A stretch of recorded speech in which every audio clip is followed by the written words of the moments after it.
The fading sunlight cast long shadows across the dusty train platform as Marable Winters clutched her worn leather valise, tears streaming silently down her pale cheeks. The small frontier town of Red Rock, Colorado looked exactly as it had when she'd fled 5 years earlier, though the weight of her failures made it seem somehow smaller, more suffocating. The year was 1879, and Marable had nowhere left to run. The evening train had deposited her unceremoniously before continuing west, leaving her alone with nothing but regrets and a handful of coins that wouldn't last the week. She hadn't planned to return home at all, but the telegram announcing her father's death had forced her hand. Now, as the station emptied and the air grew chill with approaching night, Marable found herself frozen, unable to take a single step toward the town that had once been her home. Ticket to leave or to stay? The deep voice startled her from her thoughts. Marable looked up to find a tall figure silhouetted against the setting sun. A cowboy, broad-shouldered and steady, regarded her with curious eyes from beneath the brim of a well-worn hat. There was something vaguely familiar about him, though she couldn't place his face. I haven't decided," she answered truthfully, wiping her tears with trembling fingers. The cowboy stepped closer, and recognition dawned slowly as the last light of day illuminated his features. Isaac Blackwood had grown from the lanky ranch hand she remembered into a man with weathered skin and eyes that had seen their share of hardship. Those eyes widened slightly as he recognized her in turn. "Marable Winters," he said, not a question but a statement of disbelief. "Folks said you were never coming back." "I wasn't planning to," she admitted, straightening her shoulders despite the exhaustion seeping through her bones. "But circumstances change." Isaac studied her for a long moment, taking in her city clothes and the dark circles beneath her eyes. "Your pa's funeral was yesterday," he said finally, his voice gentler than she expected. "Sheriff mentioned a telegram was sent. I received it too late." Another failure to add to her growing list. The train connections from Chicago were complicated. The platform had emptied entirely now, leaving them alone with the crickets beginning their evening chorus and the distant sounds of the saloon down the main street. "You got somewhere to stay tonight?" Isaac asked, shifting his weight from one boot to the other. Marable glanced toward town where lamplight glowed in windows.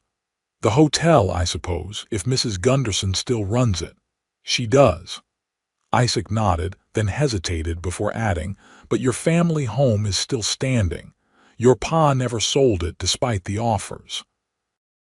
Said he was keeping it for when you came to your senses and returned." The word stung more than she cared to admit. "He always was stubborn that way. Runs in the family, I reckon." A hint of the boy she'd known flickered in his smile. He reached for her valise. "Come on, I'll walk you there." Marable hesitated, pride warring with practicality. "I can manage, I know you can," Isaac interrupted. "But it's getting dark and Red Rock may be small, but it ain't as safe as it used to be. New mining operation brought in rough sorts." Reluctantly, she relinquished her bag, their fingers brushing momentarily in the exchange. Something fluttered in her chest, unexpected and unwelcome. "You working at the Blackwood Ranch still?" she asked as they began walking, desperate to fill the silence with something besides the sound of their footsteps on the wooden platform. Isaac laughed, a short, bitter sound. "No, got my own place now. Small spread north of town, nothing fancy but it's mine." "Congratulations," she said, meaning it. Isaac had always talked about having his own land someday. At least one of them had achieved their dreams. They walked in silence through the quiet streets. Red Rock had grown since she'd left. New storefronts lined the main street, and the sound of a piano drifted from the newly built Grand Hotel. A few passers-by nodded to Isaac, their curious gazes lingering on Marable. "News travels fast," she murmured. "Always has." Isaac adjusted his grip on her valise. "By morning, everyone will know Marable Winters has returned." "Wonderful," she said dryly. When they reached the modest two-story house at the edge of town, Marable faltered. The porch sagged slightly, and the white paint had yellowed with age and neglect. Her father's rocking chair still sat by the door, empty now and forever. "I have the key," Isaac said quietly, producing it from his pocket. "Your pa asked me to look after the place occasionally, make sure it didn't fall to ruin." "Why would he ask you?" The question slipped out before she could stop it. Isaac's expression remained neutral as he unlocked the door. "We made peace, your father and I, after you left." The implications of that statement hung between them as Marable stepped across the threshold into her childhood home. The familiar scent of tobacco and leather assaulted her senses, bringing a fresh wave of grief she hadn't expected. Her father was everywhere in this house, from the books stacked haphazardly on the sideboard to the worn Bible on the table. Isaac set her valise down carefully. "There's wood by the stove, and I filled the pantry with basics last week when we heard about your pa. Should be enough to see you through a few days."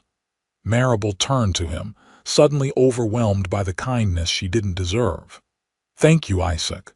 I don't know what to say." "No need to say anything." He shifted uncomfortably, hand moving to the brim of his hat, just doing what needed doing. As he turned to leave, Marable found herself calling after him. "Isaac, wait." He paused, looking back at her with those steady eyes. "How did he die, my father?" "Peacefully," Isaac answered. "In his sleep. Doc said his heart just gave out." He hesitated before adding, "He spoke of you often, Marable, never stopped hoping you'd come home." The words were both comfort and accusation. Marable nodded, not trusting herself to speak. "I'll come by tomorrow," Isaac said. "Help you sort through things if you'd like. You don't have to do that, I know." Their eyes met across the dimly lit room. "But I will anyway." After he left, Marable sank into her father's chair, letting the tears come freely now that she was alone. She'd left Red Rock with such grand dreams, such certainty that Chicago would give her everything this dusty town couldn't. Instead, she'd found heartbreak, betrayal, and ultimately, failure. She'd come back with nothing but the clothes in her valise and a mountain of regret. And now Isaac Blackwood, the man whose heart she'd broken when she chose ambition over love, was offering her kindness she hadn't earned. Tomorrow, she decided, she would start making amends. Beginning with the man in the weathered hat, who had asked her that impossible question on the train platform. Ticket to leave, or to stay? For the first time in 5 years, Marable wondered if staying might be the braver choice. Morning came with harsh sunlight streaming through curtains Marable had forgotten to close. She blinked awake in her childhood bed, momentarily disoriented until memory rushed back. She was home if this place could still be called that. She dressed in her simplest gown, a navy blue affair that had seen better days but would serve for the tasks ahead. Her father's house needed attention. Dust had settled into every corner, and the rooms felt stale with disuse, despite Isaac's occasional maintenance. Isaac. The thought of him brought a complicated ache to her chest. The gangly young ranch hand who had once looked at her like she hung the moon had grown into a man with serious eyes and careful words. A man who had, somehow, made peace with her father. Marable was elbow-deep in cleaning the kitchen when a knock sounded at the front door. She wiped her hands on her apron, attempting to smooth her hair before answering. Isaac stood on the porch, hat in hand, looking as if he'd been up for hours. Behind him waited a wagon loaded with firewood. "Morning," he said simply. "Thought you might need this for the coming days." You didn't have to, already did, he interrupted with the ghost of a smile. Where would you like it stacked? Marable recognized the futility of arguing. Around back by the kitchen door, thank you. She watched as he efficiently unloaded and stacked the wood, his movements economical and practiced. The morning sun caught in his dark hair, highlighting strands of premature silver at his temples. He couldn't be older than 30, but life had clearly left its mark on him. When he finished, Marable offered him coffee. To her surprise, he accepted, following her into the kitchen. You've been busy, he observed, noting the clean counters and freshly swept floor. It helps to have something to do with my hands. She poured 2 cups from the pot she'd brewed earlier. Keeps my mind occupied. Isaac accepted the coffee with a nod of thanks. They sat at the small kitchen table, the silence between them broken only by the ticking of the mantel clock. Have you decided? Isaac asked finally. Decided what? Whether you're staying or leaving? His gaze was direct, unembellished. Red Rock's changed since you left, some for better, some worse. Marable cupped her hands around her mug, drawing comfort from its warmth. I don't know, she admitted. I have nothing waiting for me in Chicago anymore, but I'm not sure there's anything for me here either. Your father's house. His savings, which I expect the lawyer will inform you of soon enough. Your family name still means something in this town. Those are things, Isaac, not reasons. He studied her for a long moment. What happened in Chicago, Marable? What drove you back here after all this time? The question was fair, but the answer stuck in her throat. How could she explain the depth of her naivety, the spectacular collapse of all her dreams? I made mistakes, she said finally. Trusted the wrong people, the theater company I joined. It wasn't what I thought it would be. The understatement of the century, but she couldn't bring herself to elaborate on how the promising young director had turned out to be a scoundrel who took both her heart and her savings before disappearing. When the telegram about father came, I had nowhere else to go. Isaac's expression softened slightly. I'm sorry to hear that. Are you? The words came out sharper than intended. I recall you warning me about chasing foolish dreams. I was young and hurt, he said evenly. I didn't want you to leave, but that doesn't mean I wanted you to fail. Shame colored her cheeks. I know, I'm sorry. That was unfair. An awkward silence fell between them again, 5 years of distance creating a chasm neither quite knew how to bridge. Your father's lawyer will want to see you, Isaac said finally, changing the subject. Mr. Halston.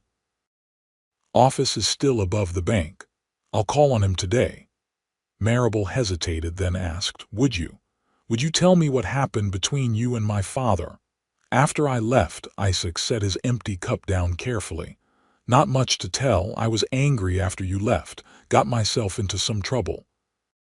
Your father found me drunk outside the saloon one night, dragged me home, and read me the riot act. A faint smile touched his lips at the memory. Said I was wasting my potential, feeling sorry for myself. Offered me work helping with his accounts since I had a head for numbers. He taught you bookkeeping? Marable asked, surprised. Her father had been the town's only educated accountant, handling the books for most local businesses. Isaac nodded. Said someone needed to take over when his eyes got too bad. I worked with him for 3 years, saved every penny. When the Thornton place went up for sale, he helped me secure the loan. I had no idea, Marable whispered, trying to reconcile this information with the man she'd known. Her father had strongly disapproved of her relationship with Isaac, the orphaned ranch hand with no prospects or family connections. To learn he'd taken Isaac under his wing after she left was bewildering. He changed after you left, Isaac said quietly. Seemed to regret his harshness. Never said as much, but I think he wondered if he'd driven you away with his rigid expectations. It wasn't just him, Marable admitted. I was determined to see the world beyond Red Rock, to prove I could make something of myself without his connections or money. And did you? Make something of yourself? The question held no judgment, only genuine curiosity. Still, Marable felt her throat tighten. For a while, she said softly. I was on stage in Chicago, small parts at first, then larger ones. There were reviews that called me promising, talented. The memories of those brief, shining moments still had the power to hurt. Then I met Martin. She couldn't bring herself to continue. Isaac seemed to understand what she wasn't saying. Some men don't deserve the trust they're given. No, she agreed. They don't. He stood, placing his hat back on his head. I should get going, got animals to tend to. He paused at the door. I meant what I said, though. If you need help sorting through your father's affairs, I'm willing. Why are you being so kind to me, Isaac? The question had been burning inside her since their encounter on the platform. After the way I left things between us. Isaac considered her question carefully before answering. Your father became important to me. A mentor. Out of respect for him, I'd help his daughter regardless of our past. He met her eyes directly. But truth is, Marable, I made my peace with what happened between us a long time ago. We were young. You had dreams bigger than what I could offer. And now, she asked, scarcely believing her own boldness, now we're different people. He tipped his hat slightly. I'll be by tomorrow if that suits. After he left, Marable sat at the kitchen table for a long while, thoughts churning. The Isaac she remembered had been passionate, quick to laugh, and quicker to anger, a boy full of dreams but hampered by circumstance. This measured, self-possessed man was almost a stranger to her. Yet something in his steady gaze still called to her, perhaps more strongly than the youthful ardor of their past connection. It was too soon to name the feeling, too complicated by history and regret, but it was there, a flicker of possibility she hadn't expected to find in Red Rock. Marable finally rose and prepared to visit Mr. Halston. Whatever her father had left her, she needed to understand her position before making any decisions about her future. The past couldn't be changed, but perhaps the present offered opportunities she hadn't considered. As she pinned her hat and stepped out into the clear Colorado day, Marable found herself thinking of Isaac's original question on the platform. Ticket to leave or to stay? The answer still eluded her, but for the first time, staying didn't feel like surrendering to defeat. Mr. Halston's office was exactly as Marable remembered, cramped, lined with legal tomes and smelling faintly of pipe tobacco. The elderly lawyer himself had acquired more wrinkles and less hair, but his sharp eyes hadn't dimmed with age. Miss Winters, he greeted her, rising from behind his desk. I was beginning to wonder if you would make an appearance. The telegram was delayed in reaching me, Marable explained, accepting the chair he offered. Nonetheless, you're here now. He adjusted his spectacles. Your father was a methodical man. His affairs are in perfect order. What followed was a detailed accounting that left Marable speechless. Her father hadn't merely maintained his modest accounting practice. He'd invested shrewdly in several local businesses, including the new hotel and the mining operation north of town.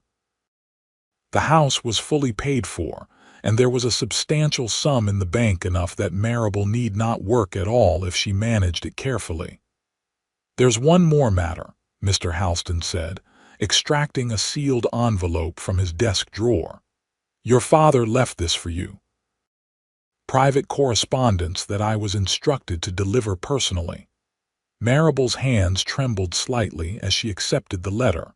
Her father's precise handwriting on the envelope brought a fresh wave of grief. I'll give you a moment, Mr. Halston said with uncharacteristic gentleness, rising to step outside. When the door closed behind him, Marable broke the seal and unfolded the single sheet of paper inside. Marable, If you are reading this, I have passed from this world without making amends for my greatest failure, driving away my only child with my stubborn pride. I pray that someday you will return to Red Rock, even if only to settle my affairs, and that this letter might find its way to you. I was wrong to oppose your dreams. In my fear of losing you, I lost you anyway. The irony has not escaped me these 5 years. I have followed your career as best I could from this distance, collecting notices of your performances when I could find them. I was proud, daughter, though I never found the courage to tell you so. You may be surprised to learn that Isaac Blackwood has become something of a son to me in your absence. The young man has character and intelligence I was too blind to see when you were involved with him. He reminds me, in some ways, of myself at his age, determined to make his own way despite obstacles. I came to regret my interference in your relationship, though I know it was only one factor in your decision to leave. Whatever you choose to do with your inheritance, know that I wish only for your happiness. If Red Rock can no longer provide that, then use what I've left you to build the life you desire elsewhere. But if there is any part of you that might consider returning, know that you would be welcomed by the town, and particularly by one hard-working rancher who has never quite managed to forget you, despite his best efforts. With love and regret, your father. Tears blurred Maribel's vision as she folded the letter carefully and tucked it into her pocket. How different might her life have been if her father had spoken these words 5 years ago. The weight of missed opportunities and unspoken forgiveness settled heavily on her shoulders. When Mr. Halston returned, she composed herself enough to complete the necessary paperwork. By the time she stepped back onto the street, the afternoon sun was high overhead, and Maribel's mind was made up about at least one thing: she would remain in Red Rock long enough to properly settle her father's affairs and decide what to do with his investments. The rest could wait. Her route home took her past the general store, where she paused to purchase necessities. Inside, she encountered Margaret Walsh, once her closest childhood friend, now visibly pregnant and wearing a wedding ring. "Maribel Winters," Margaret exclaimed, embracing her awkwardly around her swollen belly. "When I heard you were back, I could scarcely believe it."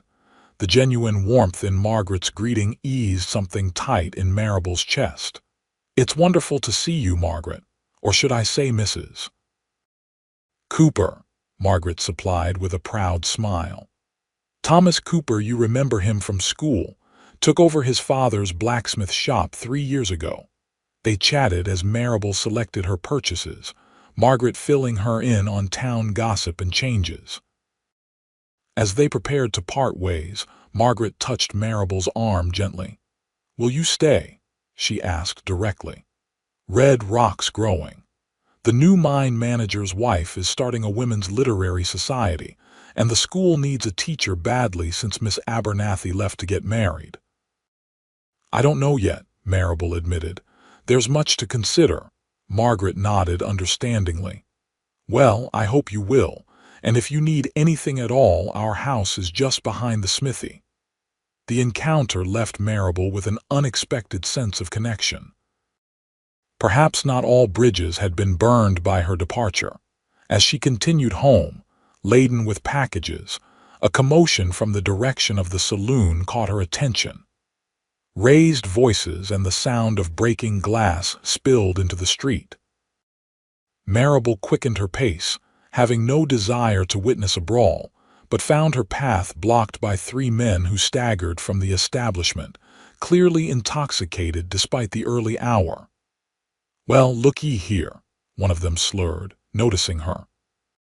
His filthy mining clothes and unkempt beard marked him as one of the new workers Isaac had mentioned. "Ain't you a pretty one?" Maribel tightened her grip on her packages. "Excuse me, gentlemen, I need to pass." "No rush, darlin'," another said, stepping deliberately into her path. "Why don't you come have a drink with us? Get to know the new blood in town." I'm expected at home, Marable said firmly, though her heart pounded with sudden fear. The main street was surprisingly empty, most townsfolk likely at their midday meals. Home can wait, the third man said, reaching for her arm. The lady said, "Excuse me." The deep voice came from behind Marable. Isaac materialized at her side, his expression hard as granite. Though he carried no visible weapon, something in his stance made the miners hesitate. "This ain't your business, Blackwood," the first miner growled. "Miss Winters is under my protection," Isaac replied evenly. "That makes it my business." A tense moment passed before the miners apparently decided the confrontation wasn't worth pursuing. They muttered obscenities but moved on, casting dark glances over their shoulders. "Are you all right?" Isaac asked once they were out of earshot. Marable nodded, her pulse still racing. "Thank you. They took me by surprise." "The Silver Creek mine pays well but doesn't discriminate in its hiring," Isaac said, taking some of her packages. "Most are decent enough men, but there's always a few troublemakers." He glanced at the remaining distance to her house. "May I walk you home, please?" Marable agreed readily. As they walked, she noticed Isaac scanning their surroundings with watchful eyes. "Is it always this? Tense in town now?" "Not always. Payday brings out the worst behaviors." He shifted the packages in his arms. "Sheriff does what he can, but he's one man against a growing population." "I saw Margaret Cooper at the store," Marable said, changing the subject. "She seems happy." "She is. Thomas is a good man. Their first child is due next month." They reached the house, and Isaac carried her purchases inside, setting them carefully on the kitchen table. "I wasn't expecting to see you until tomorrow," Marable said as she unpacked the items. "Had business at the bank," Isaac explained. "Saw you coming out of Halston's office." He hesitated before asking, "How did that go?" It was illuminating. Marable considered whether to mention her father's letter, then decided against it. Those words felt too raw, too personal still. "It seems father was quite the investor in his later years." Isaac nodded.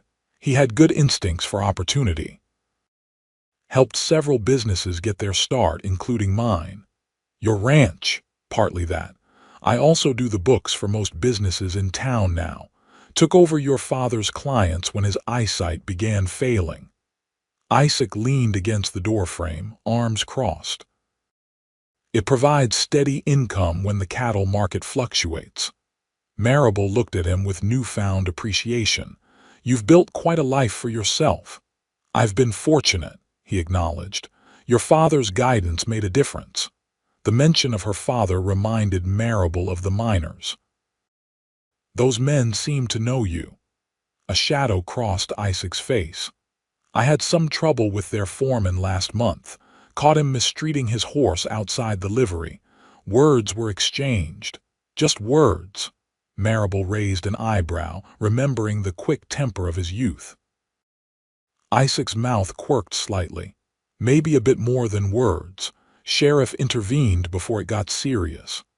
Despite the potential danger, Marable found herself smiling. Perhaps the passionate young man she'd known wasn't entirely gone after all. "I should go," Isaac said, straightening. "Got a fence line that needs mending before dark." "Of course." Marable walked him to the door. "Thank you again, for the intervention and everything else." Isaac paused on the threshold, his expression softening. "Lock your doors tonight, Marable. Red Rock's still safer than most places, but it pays to be cautious." After he left, Marable found herself standing at the window, watching his tall figure stride down the street. The encounter with the miners had shaken her more than she cared to admit. In Chicago, she'd learned to navigate urban dangers, but this was different, a reminder that even small towns harbored threats. Yet Isaac's timely appearance had demonstrated something else. That she wasn't as alone here as she'd feared. For the first time since her return, Marable felt a flicker of something that might have been hope. That evening, as she prepared a simple supper from her purchases, Marable found herself contemplating Margaret's mention of the school needing a teacher. She had no formal training, but her education had been thorough, thanks to her father's insistence. The thought of doing something useful, something that might benefit the town, held surprising appeal. Tomorrow, she decided, she would inquire about the position. It was not a commitment to stay indefinitely, merely a practical step while she determined her longer-term plans. And if it gave her reasons to remain in Red Rock a bit longer, reasons that might include understanding the man Isaac Blackwood had become, well, that was simply an added consideration. Marable locked her doors as instructed, but sleep came fitfully. Her dreams a confusing blend of past and present, her father's face, Chicago's bustling streets, and Isaac's steady gaze, all mingling together in a tapestry of regret and possibility. The next morning dawned clear and cool, a perfect late September day in the Colorado Highlands. Marable dressed with particular care in a burgundy skirt and cream blouse, preparing to visit the school board chairman, Mr. Patterson, whom Margaret had mentioned still served in that capacity. She was just pinning her hat when a knock sounded at the door. Isaac stood on the porch, hat in hand, but his usual composed expression was replaced by one of tension. "Morning," he greeted her. "I'm afraid I have some news that couldn't wait." "What's happened?" Marable asked, immediately concerned. "There was trouble at the Silver Creek mine yesterday evening. Cave entrapped several men. The miners from town, including those you encountered, are claiming sabotage." He grimaced. "They're saying it was retaliation for the incident with you." "That's absurd," Marable exclaimed. "How could they possibly connect that to a mine accident? They're not thinking clearly. Grief and fear make for poor reasoning." Isaac glanced down the street. "Sheriff's trying to maintain order, but tensions are high. I thought you should know, in case you plan to go into town today." Marable's plans to inquire about the teaching position suddenly seemed trivial. Were there casualties in the accident? Isaac's expression sobered further. 2 dead, 3 injured. Could have been worse, but still. He shook his head. "It's a tragedy that didn't need to happen. The Silver Creek operation cuts corners on safety." "I'm so sorry to hear that." Marable hesitated, then asked, "Do you think I should postpone my errands? Might be wise, at least until things settle." Isaac shifted his weight. "I came to offer you a different option for the day. I need to check my north pasture fence line. It's a decent ride from town, away from any trouble. Thought you might appreciate the chance to get out." The invitation surprised her. "You're asking me to ride with you?" "Only if you'd like to," he said quickly. "I understand if you'd rather stay here." Marable considered the empty house, the memories it contained, and the prospect of a day worrying about potential trouble in town. "I'd love to," she decided impulsively. "Though I'm not sure my riding clothes still fit after 5 years." "Wear whatever's comfortable," Isaac said, relief evident in his voice. "I'll fetch horses from the livery. Half an hour suit you?" "Perfect." Marable found herself smiling. "I'll pack us some lunch." After he left, she hurried to find her old riding skirt, thankfully still serviceable if a bit snug. By the time Isaac returned leading 2 horses, his own chestnut gelding, and a gentle-looking bay mare, Marable had assembled a respectable picnic and changed into practical attire. "You remembered I prefer mares," she observed as Isaac helped her mount. "Some things stick in the mind," he replied with a small smile. They rode out of town, heading north, the tension in Isaac's shoulders visibly easing as they left the buildings behind. Marable, too, felt something loosen inside her as the open country spread before them.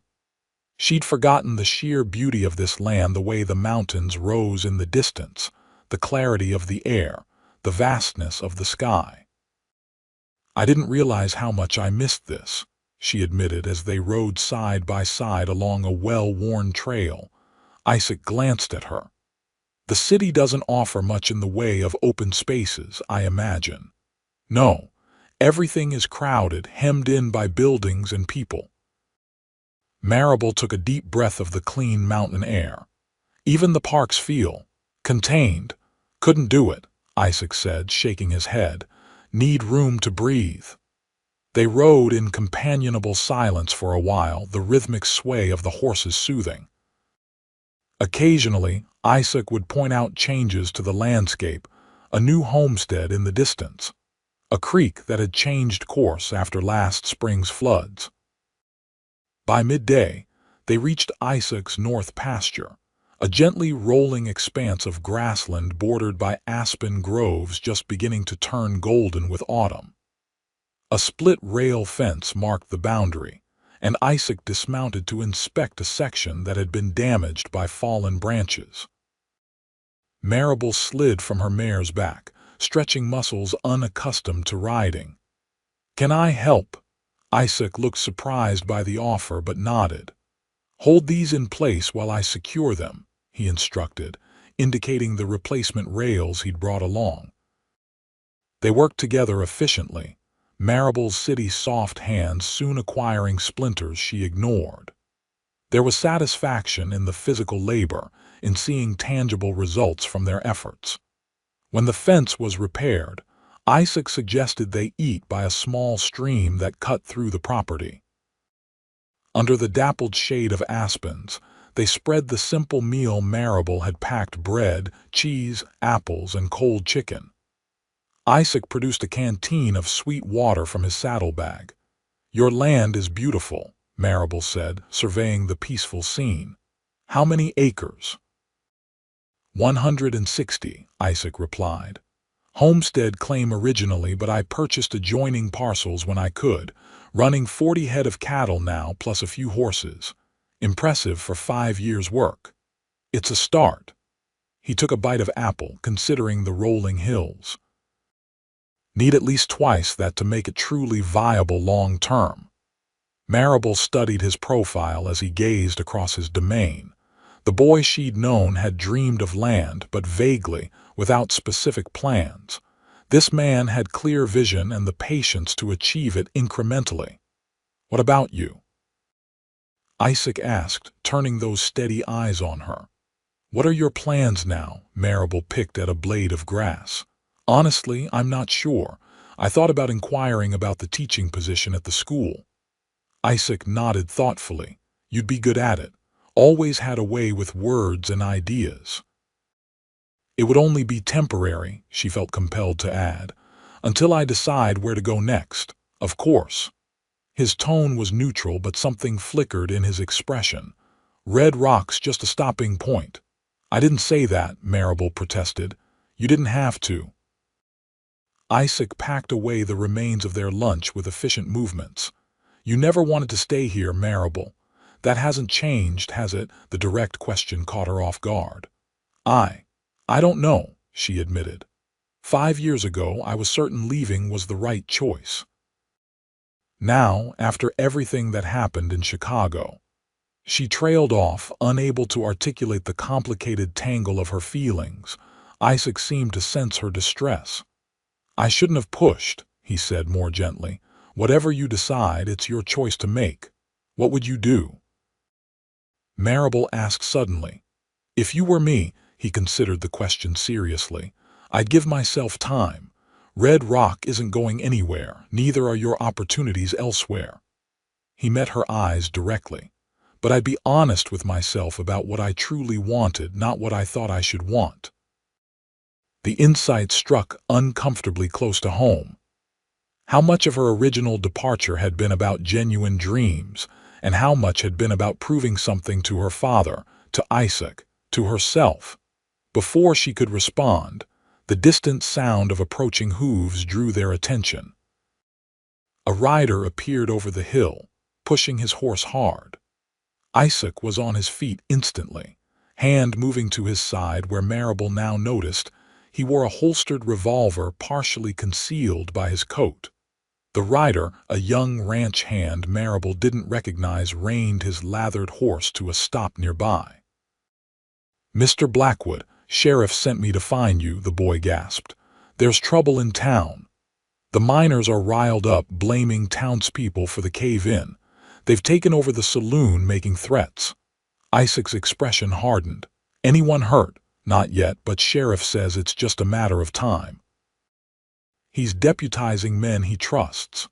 The boy glanced nervously at Marable. "Said to tell you Miss Winters should stay clear of town." Isaac turned to Marable, conflict evident in his face. "I need to go." "I understand," she said, though fear churned in her stomach. "I'll return with you." "No," he said firmly. "It's not safe. The miners saw us together yesterday. They might target you." "I'm not staying out here alone," Marable argued. "The Douglas homestead is just over that rise," Isaac said, pointing eastward. "Martha Douglas will look after you until I can return." "Isaac, please, Marable." His voice softened and he stepped closer, briefly taking her hand. "I couldn't focus on what needs doing if I'm worried about you." The simple touch and the concern in his eyes silenced her arguments. "Be careful," she said instead. "Always am." He helped her mount the mare, then provided quick directions to the Douglas place. "Tell Martha I sent you. She'll understand." As Isaac and the messenger rode hard toward town, Marable watched until they disappeared from view. Only then did she turn her mare eastward, fear for Isaac's safety a tight knot in her chest. The peaceful day had shattered, leaving her once again caught between worlds, no longer truly belonging to Red Rock, yet drawn inexorably back into its troubles. And now Isaac was riding into potential danger, partly because of her encounter with the miners. The stakes of staying or leaving had suddenly become much higher than Marable could have anticipated. Martha Douglas proved to be a no-nonsense woman in her 50s who asked few questions when Marable appeared at her door with Isaac's message. She simply ushered Marable inside, provided strong tea, and set her husband off to gather news from town. "Isaac's a level-headed man," Martha assured Marable as they waited, "not one to rush into trouble without thinking." "Has this sort of thing happened before?" Marable asked, hands clasped tightly around her teacup. "Not exactly like this," Martha admitted. "But there's been tension since the mine opened last year. Company brings in workers from all over, many with no ties to the community. When trouble happens, they stick together against the locals." Hours passed with agonizing slowness. Martha kept Marable occupied with household tasks, seeming to understand her need for distraction. By the time Mr. Douglas returned as dusk was falling, Marable's nerves were stretched to breaking. "It's settled," he announced as he entered, removing his hat. "Sheriff and his deputies got the situation under control. No serious injuries, thank the Lord." "And Isaac?" Marable couldn't stop herself from asking. "Blackwood's fine," Mr. Douglas assured her. "He was still at the jail when I left, helping process the troublemakers. Asked me to tell you he'll come for you when he can, but you're welcome to stay the night here if needed." Relief washed over Marable so strongly that she had to sit down. The Douglases exchanged a knowing look that she pretended not to notice. "I'd appreciate your hospitality for the night," she said, recognizing that traveling back to town in darkness wasn't wise, regardless of the situation. Martha showed her to a small but comfortable guest room, providing a nightgown and necessities. Left alone, Marable sat on the edge of the bed, thoughts swirling. The danger Isaac had faced today was partly because of her, because he'd interfered when the miners accosted her.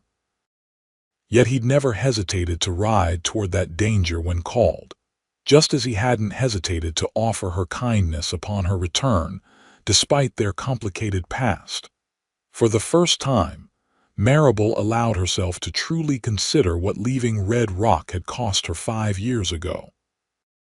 Not just her relationship with her father, but the chance to build something real with a man of genuine character.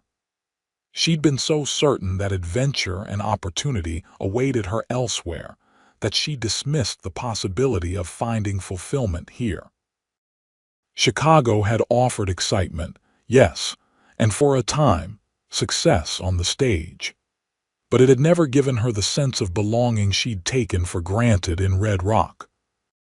Even at the height of her theatrical achievements, applause from strangers couldn't replace the connection of being known, truly known, by people who had watched you grow. People like Isaac Blackwood, who had seen her at her worst and her best, and still looked at her with those steady eyes that seemed to see straight through her pretenses. Marable slept fitfully, waking at dawn from dreams of Isaac facing down angry miners while she watched helplessly from a distance. She dressed in yesterday's riding clothes and joined the Douglases for a simple breakfast, grateful for their hospitality but anxious to return to town. Mid-morning brought the sound of approaching hooves. Marable's heart leapt when she recognized Isaac's tall figure on his chestnut gelding, though she noted with concern the darkening bruise on his jaw and the way he moved stiffly as he dismounted. "You're hurt," she said by way of greeting, hurrying out to meet him. "It's nothing," Isaac dismissed, though his tired eyes suggested otherwise. "Just a scuffle when we were making arrests." After thanking the Douglases for their hospitality, they set off toward town, riding at a much more sedate pace than Isaac's departure the previous day. "What happened?" Marable asked once they were alone on the trail. Isaac sighed, rolling his shoulders as if to ease discomfort. "The miners who bothered you were the main instigators. They got drunk, started blaming town folk for the cave-in, claiming it was deliberate because they weren't welcome here." He shook his head. "Nonsense, of course. The mine's been cutting corners on safety for months. It was bound to happen." "But you were hurt," Marable pressed. "One of them got in a lucky punch before we subdued him." Isaac touched his bruised jaw ruefully. "Nothing broken. Sheriff's holding the ringleaders until the circuit judge arrives next week. The mine manager has fired the men involved." "I'm sorry you were dragged into this because of me." Isaac glanced at her sharply. "This wasn't because of you, Marable. The mine accident was the trigger. You were just a convenient excuse for men looking for someone to blame." They rode in silence for a while, the events of the past day settling between them. Finally, Marable voiced the thought that had kept her awake. "You could have been seriously hurt." "Part of living here," Isaac said simply. "We look out for each other." "Is that what I am?" "Someone you're looking out for." Isaac reined his horse to a stop, turning in the saddle to face her directly. "What do you want to be, Marable?" The directness of the question took her breath away.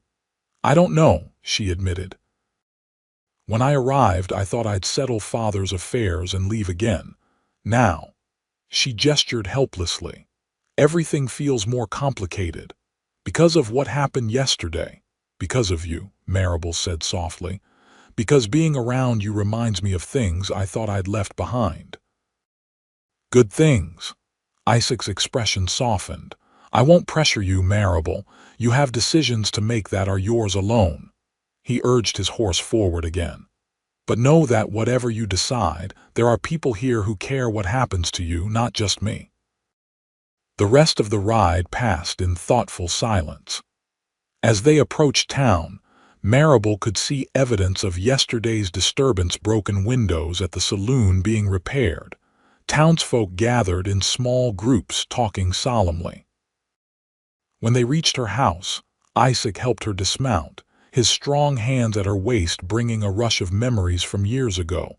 "Thank you," she said as her feet touched ground, "for everything." "Get some rest," he advised. "It's been an eventful couple of days. Will you come by tomorrow?" Marable asked, surprising herself with the request, Something like hope flickered in Isaac's tired eyes. "If you'd like." "I would." She hesitated, then impulsively reached up to touch his bruised jaw gently. "Take care of this." Isaac caught her hand before she could withdraw it, holding it briefly against his face. "I will." After he left, leading both horses back toward the livery, Marable stood on her porch watching his retreating figure.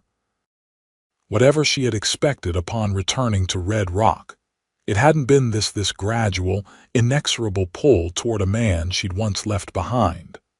A man who, despite everything, seemed to be offering her a second chance she wasn't certain she deserved.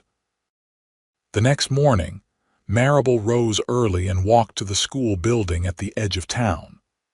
The chairman of the school board, Mr. Patterson, was surprised but pleased by her inquiry about the teaching position. "We've been making do with temporary arrangements since Miss Abernathy left," he explained, showing her the modest one-room schoolhouse. 28 students currently, ages 6 to 16. Can you handle such a range?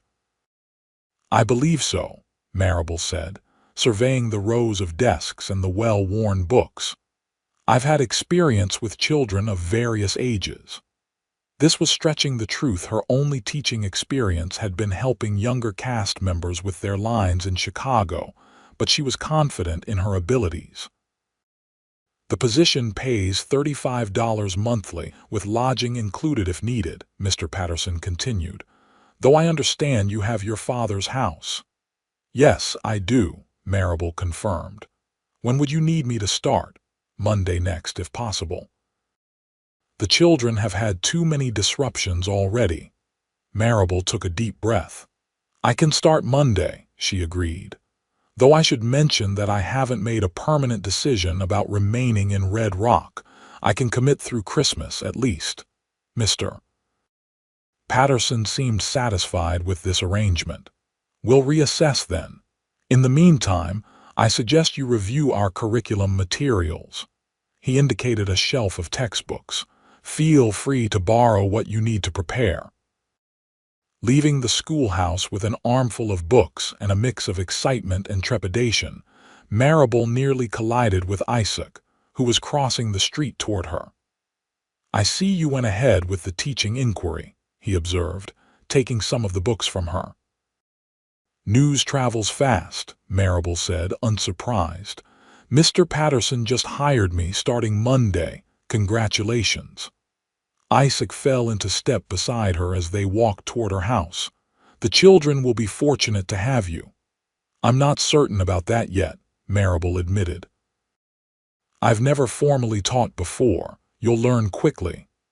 Isaac shifted the books in his arms, just like your students. At her front gate, Marable hesitated.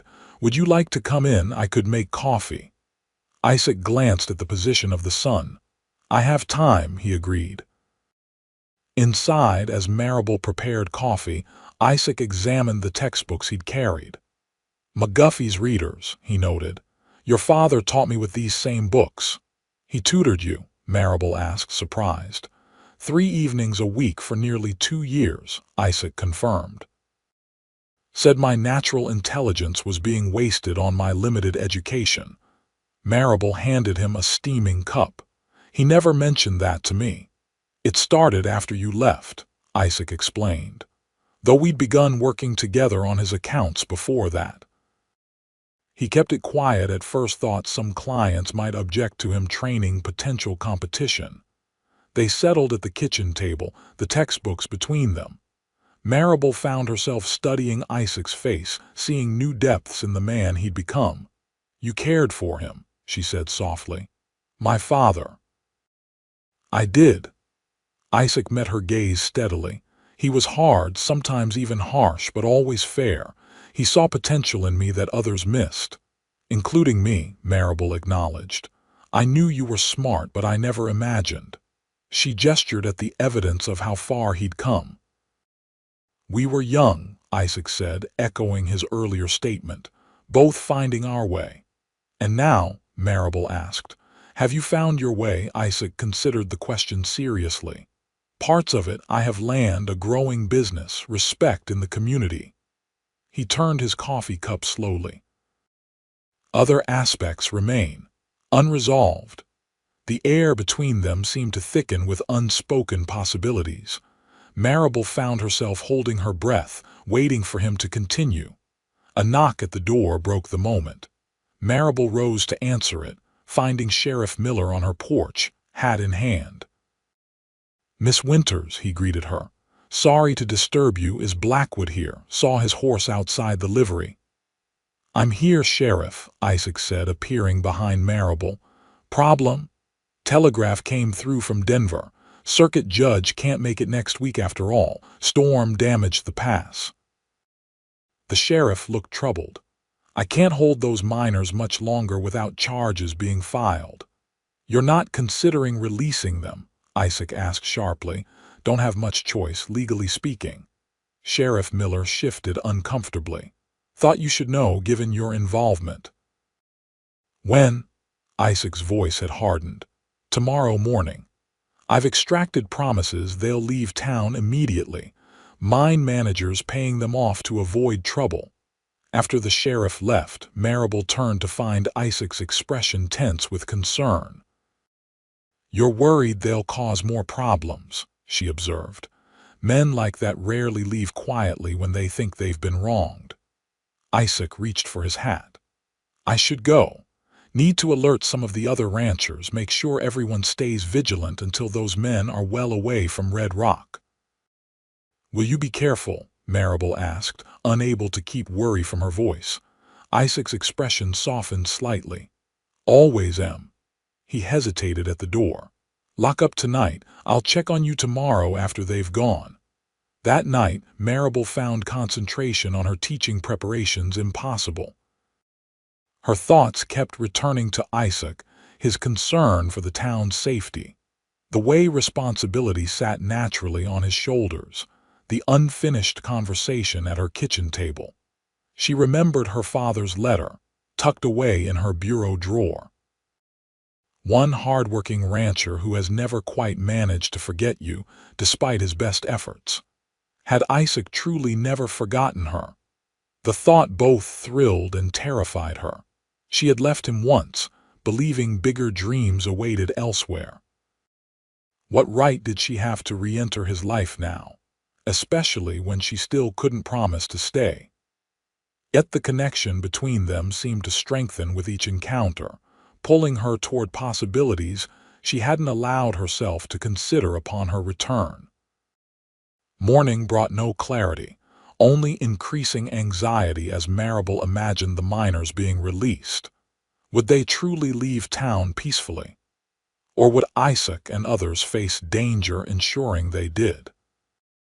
She was attempting to distract herself with lesson planning when the sound of multiple horses galloping past her house drew her to the window.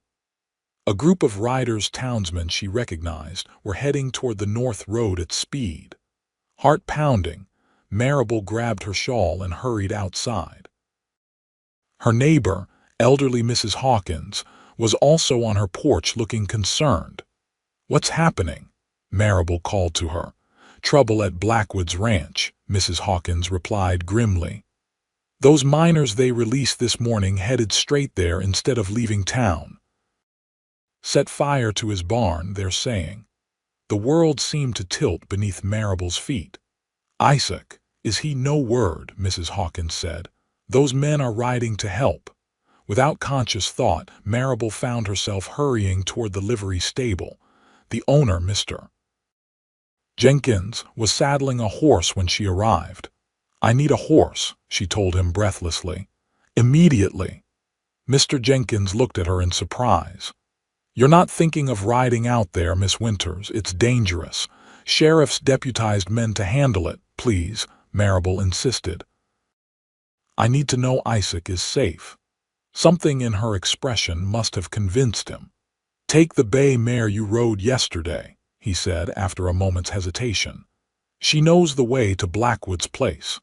The ride north felt interminable, though Marable pushed the mare faster than was entirely safe. Black smoke was visible on the horizon long before she reached Isaac's property, sending fear coursing through her veins. As she crested the final hill, the scene below made her gasp. Isaac's barn was fully engulfed in flames, men working frantically to prevent the fire from spreading to nearby structures. Horses and cattle had been moved to a distant pasture, milling nervously.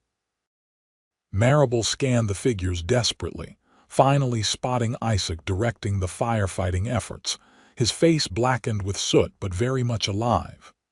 Relief made her light-headed as she urged her mare down the slope. Isaac saw her approach, disbelief, and then anger crossing his features.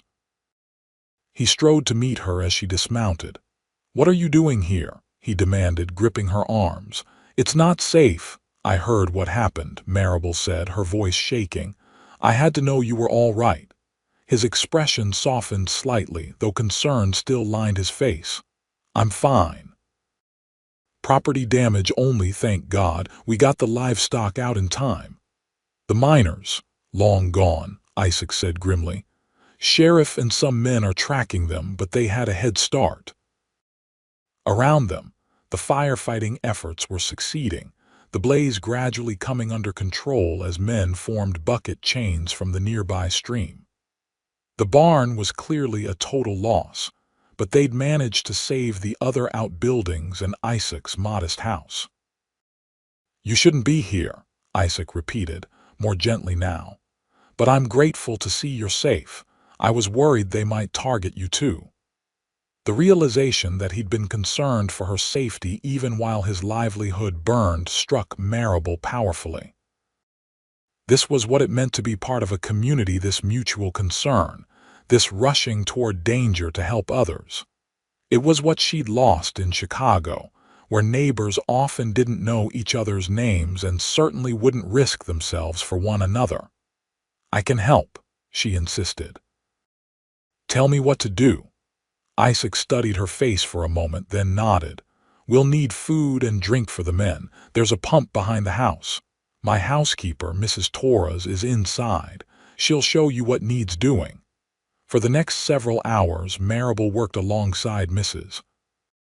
Torres, a capable Mexican woman who asked no questions about Marable's presence, simply put her to work preparing sandwiches and coffee for the exhausted firefighters. By late afternoon, the immediate crisis had passed. The barn was a smoking ruin, but no other structures had been damaged. The men began dispersing, returning to town or their own properties, with promises to return the next day to help with cleanup. Marable found Isaac by the corral, checking his horses for signs of smoke inhalation. His exhaustion was evident in every line of his body, yet he moved with gentle care as he examined each animal. "Mrs. Torres says you haven't eaten," Marable said, approaching with a plate of food and a cup of coffee. Isaac accepted both gratefully. "She worries too much." With good reason, apparently. Marable watched as he devoured the sandwich. "How bad is the damage?" "Bad enough. Lost all my winter hay, some tack and tools." Isaac sipped the coffee. "Could have been worse if the wind had been blowing toward the house." He shook his head. "Will you rebuild?" "Have to. Can't run cattle without a proper barn in these winters." His expression was resolute despite his evident fatigue. "Men have offered help. We'll start tomorrow." "What can I do?" Marable asked. Isaac studied her for a long moment. "You've done plenty already." "You should return to town before dark." "I'm not leaving you alone with this," Marable insisted. "Mrs. Torres lives in the small cabin behind the house. I'm not alone." His voice softened. "I appreciate your concern, Marable, but you have your teaching position to prepare for." "This is my problem to solve." "Because I'm still just a visitor here," Marable challenged. "Not really part of the community," Isaac sighed, running a hand through his soot-streaked hair. "That's not what I meant." "Then what did you mean?" "I meant that you have your own life to consider," Isaac said carefully. "Your own decisions to make. I won't add my troubles to your considerations."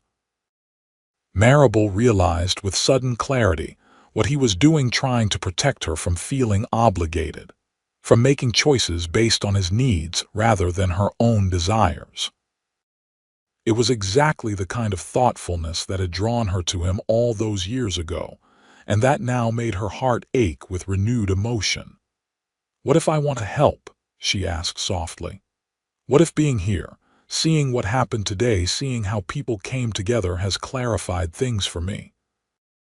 Isaac set down his empty plate, his full attention on her face.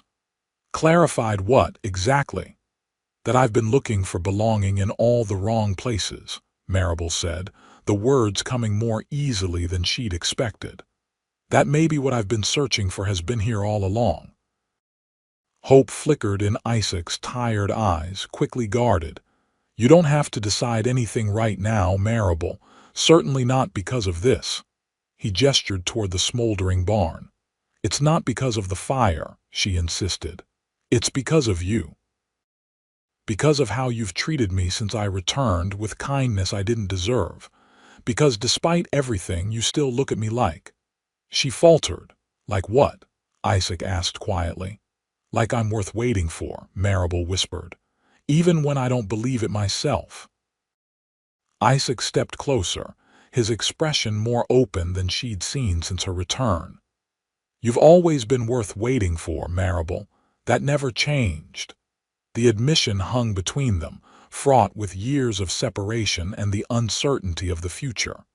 Marable felt tears welling in her eyes. "I'm not the same girl who left," she warned. "I've made mistakes, been hurt." "And I'm not the same boy you left behind," Isaac countered gently. "We've both changed. Maybe that's not a bad thing." Before Marable could respond, hoofbeats announced new arrivals. They turned to see Sheriff Miller and two deputies riding toward the house. "They caught them," Sheriff Miller announced without preamble as he dismounted. "All three trying to cross the county line. They'll face charges this time: arson, destruction of property. Judge Williams in Silverton has agreed to hear the case." Relief washed over Isaac's face. "Good. Thank you, Sheriff."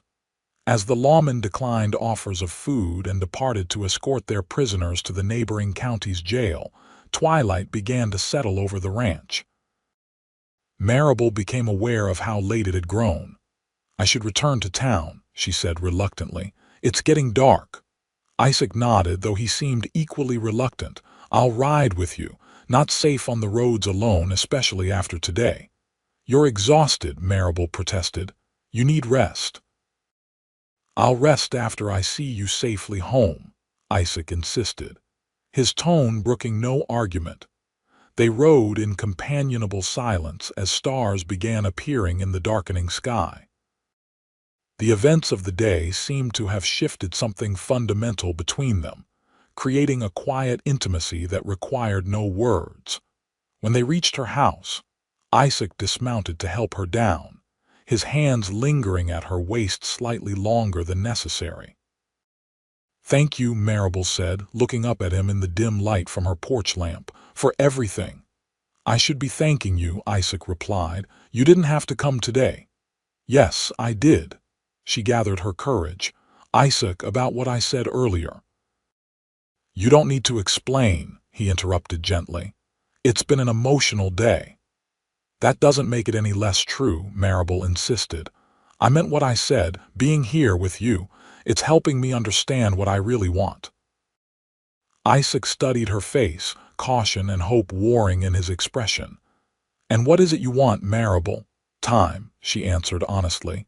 "Time, to be sure, to build something real here, but also—" She hesitated, then continued, "time with you.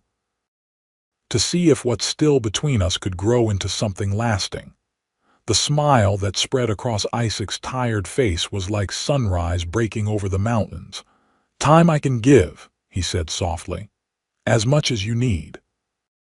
Impulsively, Marable rose on tiptoe and pressed a gentle kiss to his cheek, feeling the roughness of stubble against her lips. "Rest," she instructed. "I'll come help with the cleanup tomorrow after church." "I'll hold you to that," Isaac said, his voice husky. As he rode away into the night, Marable stood on her porch watching until he disappeared from view. For the first time since receiving the telegram about her father's death, she felt a sense of rightness, of possibility.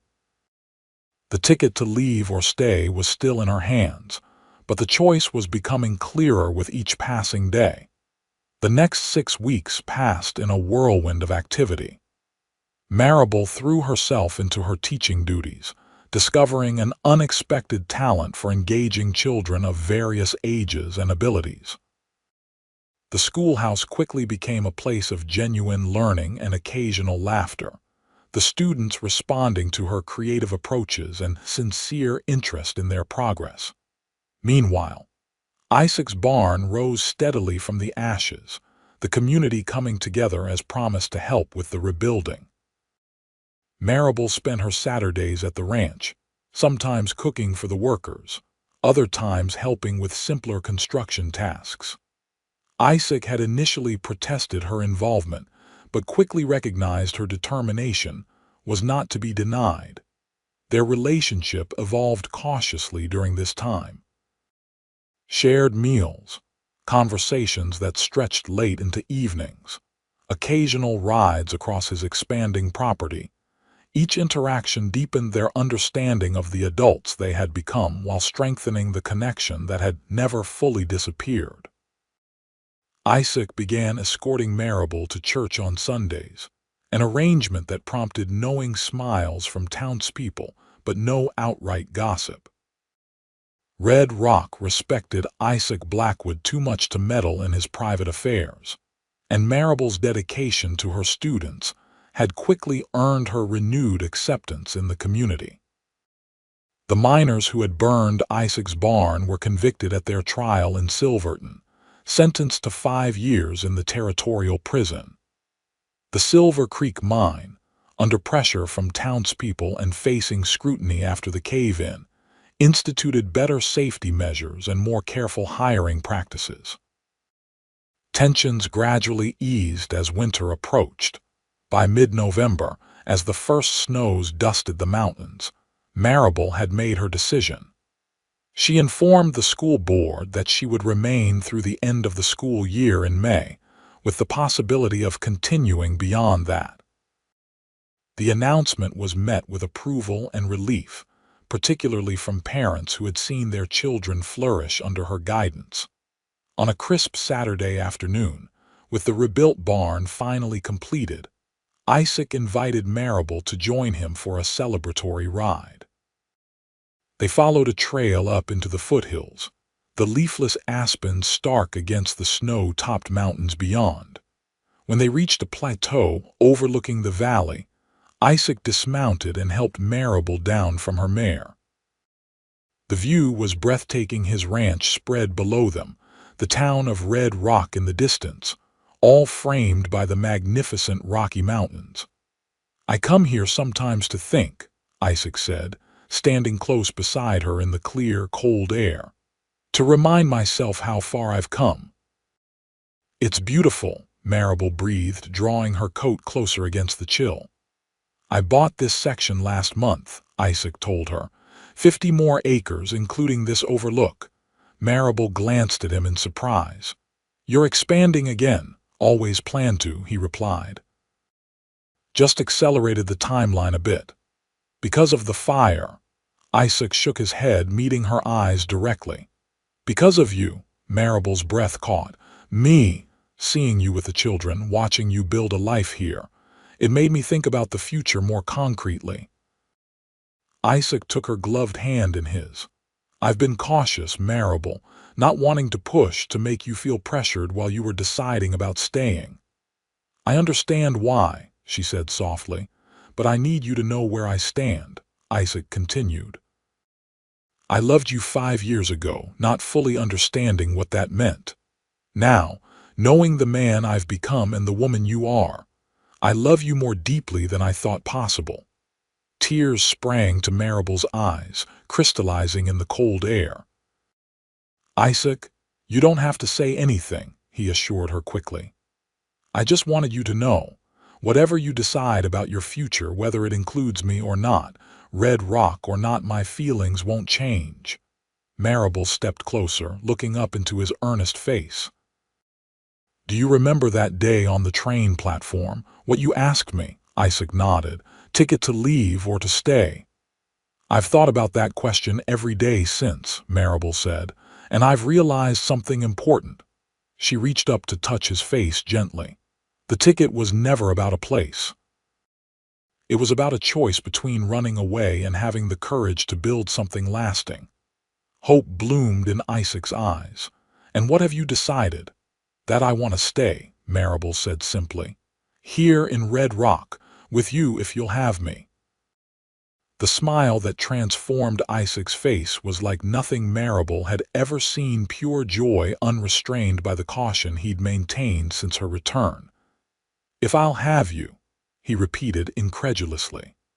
"Marable, I've been hoping for those words since the moment I saw you sitting alone on that platform."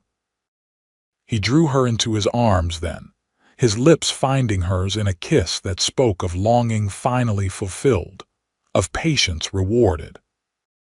Marable melted against him, wondering how she could ever have believed that the glittering promises of the city could compare to this steadfast love from a man who had seen her at her worst and still believed in her best. When they finally parted, breathless in the cold mountain air, Isaac pressed his forehead to hers. "I should have asked properly," he murmured, on one knee and all. Marable laughed, joy bubbling up irrepressibly. "There's still time for that," she assured him. "We're not in any rush." "Speak for yourself," Isaac retorted with a grin. "I've waited 5 years already." As they rode back down the trail toward his ranch, their future spread before them in the valley below. Marable reflected on the strange twists of fate that had brought her full circle. She had left Red Rock searching for a dream, only to discover that true fulfillment awaited her return. The ticket had always been in her hands. She had simply needed to understand which direction truly led home. Spring came early to Colorado in 1880, the snow melting from the valley by late March, though it still clung to the distant peaks. Wildflowers carpeted the meadows around Isaac's ranch, their ranch now, since the quiet wedding in the town church 2 months earlier. Marable stood on the porch of the ranch house, watching as Isaac worked with a young colt in the corral. The winter had been one of contentment and planning, of blending their separate lives into a shared future. She continued teaching at the school, riding to town each morning and back each afternoon, finding unexpected fulfillment in shaping young minds. Isaac's business had expanded beyond cattle ranching and bookkeeping. With Marable's encouragement, he had begun breeding horses, his natural affinity for the animals quickly gaining recognition beyond Red Rock. The territorial governor himself had recently purchased 2 of Isaac's yearlings for his personal stable. Their house had expanded to a new wing, added to accommodate Isaac's growing library and Marable's piano, shipped from Chicago at considerable expense, but worth every penny for the music it brought to their evenings. Music had remained part of Marable's life, though in a different form than she'd once envisioned. She now directed the church choir and had organized a community musical society that performed concerts in the town hall. Her theatrical experience found outlet in directing the school's spring pageant, an elaborate production that had delighted parents and children alike. As Isaac finished with the colt and strode toward the house, Marable felt the familiar flutter in her heart at the sight of him. Marriage had only deepened her appreciation for his steady character, his quiet strength, and the passionate nature he revealed only in private. "Penny for your thoughts," he said as he climbed the porch steps, removing his hat.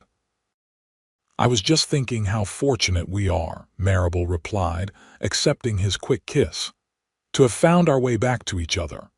Isaac's smile held a touch of wonder still, as if he couldn't quite believe his good fortune. Indeed we are. Marable hesitated, then took his hand and placed it gently on her abdomen. And soon to be even more fortunate, I think. Isaac went absolutely still, his eyes widening as he processed her meaning. Marable, are you saying? She nodded, her own eyes filling with happy tears. Doctor Sanders confirmed it yesterday. He estimates the baby will arrive in late October. The joy that transformed Isaac's face was beyond description. He gathered her carefully into his arms as if she had suddenly become fragile, precious glass. A baby, he whispered against her hair. Our baby. The first of several, I hope, Marable said, leaning back to see his face. I always wanted siblings growing up. As many as you want, Isaac promised fervently. We'll fill this house with children. Later that evening, as they sat on the porch watching the sunset paint the mountains in shades of gold and pink, Marable rested her head on Isaac's shoulder, contentment filling her completely. You ever wonder what would have happened if you hadn't been at the train station that day? She asked. If someone else had found me sitting there alone, Isaac considered the question thoughtfully. I believe we would have found our way to each other eventually, he said. Some things are simply meant to be, like us, exactly like us. He pressed a kiss to her temple. Though I'm grateful we didn't have to wait any longer than we did. Marable thought of the girl she had been 5 years ago, so certain that happiness lay elsewhere, and the woman she had become anchored in love, community, and purpose. Me too, she agreed softly. Some journeys need to happen, though, to appreciate the destination fully. As twilight deepened around them, Marable reflected on the question that had changed her life that September evening. Ticket to leave or to stay? The answer had never really been about a place at all, but about finding where she truly belonged in this valley, in this community, and most of all, in the arms of the man beside her. She had finally come home, in every sense of the word, and the journey ahead promised to be more fulfilling than any she could have imagined when she sat alone on that train platform, waiting for a sign. Isaac had been that sign, and following her heart back to him had been the wisest choice she'd ever made. I love you, she whispered as the first stars appeared overhead. And I love you, Isaac replied, his hand resting protectively over their unborn child. Yesterday, today, and all our tomorrows. In that moment, with the future stretching bright before them, Marable knew with absolute certainty that she had made the right choice not just to stay, but to build a life with the man who had asked that fateful question. The ticket had led her home at last.